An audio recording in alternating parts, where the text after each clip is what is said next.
नहीं दे रहा है। मीडिया रिपोर्ट सी आ रही है कि कोई एक मीडिया रिपोर्ट है कि 4 लाख, कोई कह रहा है 8 लाख। तो 15 सितंबर तक टाइम है। मैं उन तमाम भारत के नागरिकों से अपील कर रहा हूं कि जो भारत की खूबसूरती है उसका भाईचारा है और हमारे देश में हर एक को अपने मजहब पर चलने की इजाजत है। ये बिल इन तमाम चीजों को खत्म करना चाहता है। तो all India Muslim personal law board ने भी जो QR कोड के जरिए आपसे अपील की है कि आप इंग्लिश और हिंदी में इस बिल के खिलाफ ये जो वक्फ का NRC साबित होगा, आप अपना रिटर्न रिप्रेजेंटेशन भिजाए कमेटी को, सरकार को भिजाए कमेटी को। और महाराष्ट्र में ये कई जगह पर रिप्रेजेंटेशन दिए जा रहे हैं पर्सनल लॉ बोर्ड की लीडरशिप में। आज औरंगाबाद में पहली मीटिंग हुई है और देश भर में इस तरह के पब्लिक प्रोटेस्ट मीटिंग्स होंगे जिसका फैसला all India Muslim personal law board ने किया। इस कानून में ये बात आपको समझना है कि लिमिटेशन का जो कानून है आप वक्फ प्रॉपर्टी से निकाल दे रहे हैं। हिंदू एंडोमेंट में लिमिटेशन अप्लाई नहीं होता, वक्फ में क्यों अप्लाई हो रहा है? हिंदू एंडोमेंट बोर्ड में और NGT हो या रेलवे क्लेमेंट ट्रिब्यूनल, ऐसे 14 ट्रिब्यूनल्स है जहां पर उनके फैसले को फाइनल माना जाता है। और बीजेपी झूठ बोल रही है कि ट्राइब्यूनल के डिसीजन के बाद कोर्ट को नहीं जा सकते। आप रिवीजन पिटीशन डालते हाई कोर्ट में और फिर सुप्रीम कोर्ट जा सकते हैं। इस कानून में आप वक्फ बाय यूजर खत्म करना चाह रहे हैं, मगर सेक्शन 123 ऑफ प्रॉपर्टी एक्ट में आप ट्रांसफर ऑफ प्रॉपर्टी और अलाउस कर रहे हैं। वक्फ बाय यूजर क्यों निकालना चाह रहे हैं? क्योंकि मोदी ये बोल रहे हैं कि 200 साल पुराने कागज लेकर आओ, और कागज नहीं निकलेगा तो वो उस प्रॉपर्टीज को कब्जा करना चाहते हैं। हिंदू समाज में by custom and by usage एक टेम्पल और टेम्पल की प्रॉपर्टी बन सकती है, तो मुसलमानों में वक्फ बाय यूजर क्यों नहीं बन सकता वक्फ? मोदी सरकार कलेक्टर को इतना पावर दे रही है कि कलेक्टर अगर इंक्वायरी जब करेगा किसी प्रॉपर्टी, कोई भी प्रॉपर्टी के बारे में वक्फ की, तो जब तक वो प्रॉपर्टी इंक्वायरी मुकम्मल नहीं करता वो प्रॉपर्टी वक्फ की नहीं रहेगी। और प्रिंसिपल्स ऑफ नेचुरल जस्टिस के पुकार कर कह रहा है कि कोई भी कलेक्टर या कोई भी आदमी अपने ही मैटर में जज नहीं हो सकता है। ये कौन है आप कलेक्टर को इतना पावर देने वाले कि कलेक्टर डिसाइड? अच्छा, उस एक्ट में, इस बिल में ये भी कह दिया गया कि इस बिल को कानून बनने के बाद या उससे पहले जो भी वक्फ प्रॉपर्टी है, अगर वो गवर्नमेंट कब्जे में है तो कलेक्टर तय करेगा और कलेक्टर फैसला भी दे सकता है। ये क्या हो रहा है इस देश में? नरेंद्र मोदी मुसलमानों से ये प्रॉपर्टीज को छीनना चाह रहे हैं। इसीलिए हम ये कह रहे हैं कि ये कानून आर्टिकल 14, आर्टिकल 25, आर्टिकल 26, 29 का ग्रेव वायलेशन है। इस कानून में ये था, आप देखिए मोदी बोल रहे कि कानून हम वक्फ प्रॉपर्टी को बचाना चाह रहे हैं। पहले 95 के एक्ट में था कि अगर कोई वक्फ की प्रॉपर्टी चोरी करता तो 2 साल की कैद बामुशक्कत, रिगरस इम्प्रिजनमेंट। मोदी जी उसको सिंपल इम्प्रिजनमेंट कर रहे हैं। अभी नॉन बेलेबल है, मोदी जी बोल रहे बेलेबल कर दूंगा मैं। मुतवल्ली अगर कलेक्टर की बात नहीं सुनेगा सेक्शन 61 में, तो कलेक्टर मुतवल्ली को अगर बोलेगा कि मस्जिद को कर रहे हैं या नहीं कर रहे हैं, ये कानून भारत के कॉन्स्टिट्यूशन के खिलाफ है। आप कैसे इस तरह का कानून बना रहे हैं? आप पूरी प्रॉपर्टीज को छीनना चाह रहे हैं। ये काम इस बिल के जरिए मोदी करना चाहते हैं। सर, अगर एंटीलिया की बात की जाए तो उसमें कई सारे वक्फ के मेंबरान थे, उन्होंने नॉन वक्फ प्रॉपर्टी उसको घोषित किया है। तो उनको आप एक्शन लीजिए, उनको हटाइए, और वो मैटर सुप्रीम कोर्ट में है। महाराष्ट्र की सरकार एक स्टैंड ले, शिंदे की सरकार एक स्टैंड ले उसके बारे में कि वक्फ की प्रॉपर्टी, और वो तो आगा खान ही वक्फ का है, यतीम खाना है वो। मैंने 2013 में जब ये बिल पास हो रहा था, मैं अपनी स्पीच में इस बात का जिक्र किया, यतीम खाने पर आप बना लिए। तो महाराष्ट्र सरकार कलेक्टर के जरिए इसको कहेगी वक्फ नहीं है, या फिर कहेगी कि लिमिटेशन एक्ट का कानून खत्म हो गया, या फिर इवैक्यू प्रॉपर्टीज की जितनी प्रॉपर्टियां सब कब्जा करना चाहती। तो ये कानून वक्फ को बचाने के लिए नहीं लाया गया है, ये कानून वक्फ को खत्म करने के लिए नरेंद्र मोदी लाए हैं। ये आप इमाम इस पार्टी पे इस तरफ आ रहे हैं, लेकिन कांग्रेस इस बारे में कुछ ज्यादा बोल नहीं रही है। देखिए, आप मेरे बारे में पूछिए, मैं दूल्हा आपके सामने बैठा हूँ, अब दूसरे नहीं है तो मैं क्या करूँ? अब आप मेरे को क्यों उधर लेके जा रहे हैं? इसके रोकने के लिए आवाम में एक प्रोटेस्ट, आवाम में एक बेदारी, और आवाम जब ये फैसला कर ले कि ये कानून जो बिल लाए हैं ये वक्फ की प्रॉपर्टीज को बचाने के लिए नहीं बल्कि वक्फ की प्रॉपर्टीज को बर्बाद करने के लिए लाया जा रहा है, ये आप बताइए कोई किसी कानून में कोई कहता है हिंदू धर्म में या सिख धर्म में या जैन धर्म में कि उसको 5 साल हिंदू सिख और जैन होना पड़ेगा तभी वो दान दे सकता है? ये बिल में कह रहे हैं कि उसको 5 साल मुसलमान रहना पड़ेगा, उसके बाद वो वक्फ कर सकता है। अरे भाई, तू होता कौन है मेरे को डिसाइड करने वाला? 5 साल? अब क्या 5 साल के बाद मोदी जी गले में हाथ डाल के बोलेंगे आओ सेल्फी ले लो, तुम 5 साल तुम्हारे मुकम्मल हो गए, तुम मुसलमान हो गए? अब मुझे सर्टिफिकेट लेने के लिए मोदी जी के पास जाना पड़ेगा कि मैं मुसलमान हूं? ये भारत के सुप्रीम कोर्ट का जजमेंट है 2006 या 12 का, रामजी दास कुछ, उसके खिलाफ है ये, इस तरह का कानून बना रहे हैं। सर अगर टारगेट पूरा ना हो, आप जेपीसी में हैं सर, जेपीसी की बैठक किस मोड पर जारी है? जगदम्बी नहीं, आप देखिए, वो जेपीसी नहीं है, वो joint working committee on Waqf amendment bill 2024 है।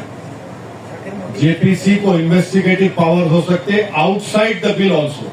हम पब्लिकली नहीं बोल सकते, कोई भी नहीं बोल सकता, क्योंकि पार्लियामेंट के रूल्स है, वो कॉन्फिडेंशियल होता है। जब भी जो होगा रिपोर्ट होगा, नहीं होगा, जब उस पर बात हो सकती है, अभी नहीं हो सकता। हाँ, कहाँ पे? अरे ये हो जाने पहले। देखिए, अंदर कमेटी में क्या हो रहा वो नहीं बोल सकते हैं। जो है वो बढ़ सकती है। एक तरफ वो मसला है, दूसरी तरफ रामगिरी महाराज का स्टेटमेंट आपने सुना, नीलेश रानी का ऐसा है ना कि सत्ता के नशे में ये सब बकवास की जा रही और गुरूर और अहंकार के मजारे किए जा रहे हैं। एक बात याद रखिए, आसमान की तरफ देखकर कोई थूकेगा ना तो थूक तुम्हारे नापाक चेहरे पे गिरेगा, आसमान पर नहीं जाता। सर, ये QR कोड अगर 15 तारीख तक उतनी तादाद में ना आए तो डेट बढ़ सकती है क्या? नहीं मालूम, वो वर्किंग कमेटी के चेयरमैन साहब ही फैसला करेंगे। और सर, इसका कोई सब्स्टिट्यूट हो सकता है क्या? क्या सब्स्टिट्यूट? ऑब्जेक्शन डालने का, अगर 15 तारीख निकल जाए तो। अरे भाई, आपको ईमेल करिए, आप पोस्ट करिए, आप ईमेल भी कर सकते हैं, पोस्ट भी कर सकते, करिए ना।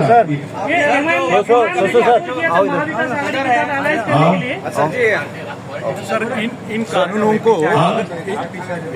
को अगर ना लागू किया जाए, भाई आप बोलिए, ये कानून अगर ना लागू किया जाए तो आप नुमाइंदों की बात कर रहे थे, कितने नुमाइंदे आप चाहते हैं विधानसभा में इन चीजों को रोकने के लिए, और MIM की ओर से कितनी सीटें लड़ी जाएंगी जिसके ऊपर आप लगता है कि नहीं?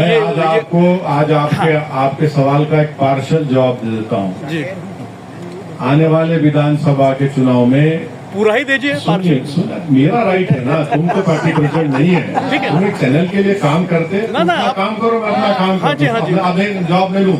हाँ जी, जितना देना है उतना दे। तो इस चुनाव में इम्तियाज जलील भी कैंडिडेट रहेंगे जी। इस चुनाव में इंशाअल्लाह ताला इम्तियाज जलील के साथ मुफ्ती इस्माइल रहेंगे, फारूक शाह रहेंगे, और हमारे शोलापुर के फारूक साहब भी रहेंगे, और हमारे मुंबई के सदर रईस लश्करिया रहेंगे। तो तुम्हारे को ये 5 नाम दे दिया मैं, ये तो कैंडिडेट रहेंगे हमारे, क्योंकि 2 तो MLA है, एक मालेगांव से और एक हमारे धूलिया से, तो ये तो रहेंगे। अब और कितने कैंडिडेट रहेंगे नहीं रहेंगे अभी थोड़ा टाइम लगेगा, देखते हैं। क्या कांग्रेस के साथ जाएंगे? कांग्रेस के साथ जाएंगे क्या? देखिए इम्तियाज जलील साहब महाराष्ट्र के मेरे अध्यक्ष हैं, उन्होंने ये ऑफर दिया है उन्होंने कहा है कि हमसे बातचीत करो और मेरे ख्याल से कोई बातचीत एक जगह पे अनऑफिशियली भी हुई। अब उनको तय करना है। अब सुन लीजिए, सुनिए, क्रॉस क्वेश्चन मत करिए। हम तो बोल चुके, हमारा स्टैंड क्लियर कर चुके हैं कि उनको तय करना है।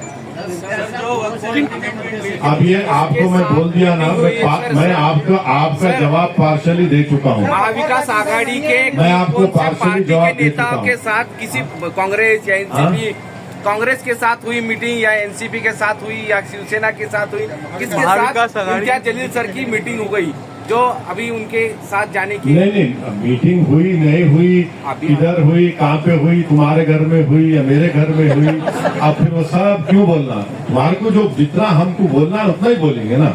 अरे हम भी हाँ नहीं, तुम्हारे घर हमारा सवाल भी पूरा चलो कुछ लेके बात करो, दूसरा सवाल करो। वो जवाब दे दिया आपको। और बोलिए।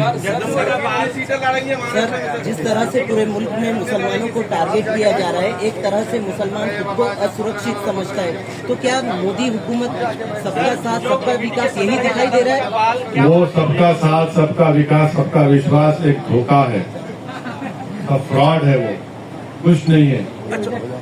सब आप देखिए, बुलडोजर से घरों को तोड़ दे रहे हैं। जहां पर उत्तर प्रदेश में, महाराष्ट्र में, मध्य प्रदेश में हाजी रिजवान, हाजी शहजाद घर को तोड़ दिए। वही एक सुभान खान हरियाणा का, खम्मम तेलंगाना में है, मेवाती मुसलमान है, लेबरर है, 70% हैंडीकैप है। सुभान खान बुलडोजर चला के ये अपने जेबीसी को चलाकर 9 लोगों की जान बचा कर लाया। ये मोदी के बुलडोजर में और सुभान खान के बुलडोजर में फर्क है। हम जान बचाने के लिए इस्तेमाल करते, वो जानों को बर्बाद करने के लिए।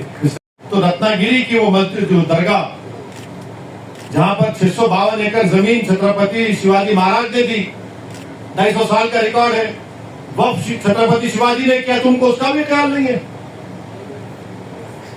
सर, जम्मू कश्मीर में आप चुनाव लड़ेंगे? नहीं लड़ेंगे।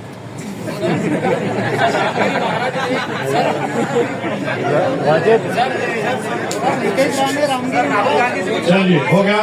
Thank you sir, thank you sir. हो गया, 16 सवाल आपके। शुक्रिया सर। इस दौरान राहुल गांधी से कुछ बात हुई है आपकी? हाँ, इस बिल के बारे में राहुल गांधी से कुछ बात हुई है? मेरे भाई, शेरपुर फौज का आदमी, गाड़ी, टोपी, शेरवानी, बातचीत होगी तो तुम नहीं चलाते। Breaking news.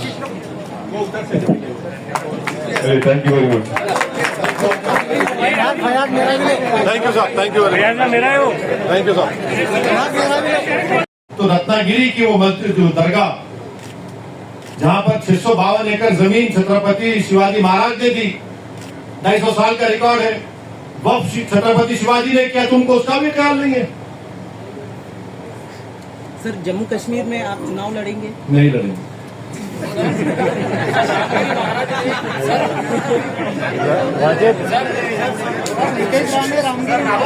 चलिए, हो गया।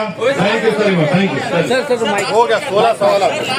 शुक्रिया सर। इस दौरान राहुल गांधी से कुछ बात हुई है आपकी? हाँ, इस बिल के बारे में राहुल गांधी से कुछ बात हुई है? मेरे भाई, शेरपुर फौज का आदमी, गाड़ी, टोपी, शेरवानी, बातचीत होगी तो तुम नहीं चलाते। Breaking news. Thank you very much. Thank you sir, thank you very much. Thank you sir.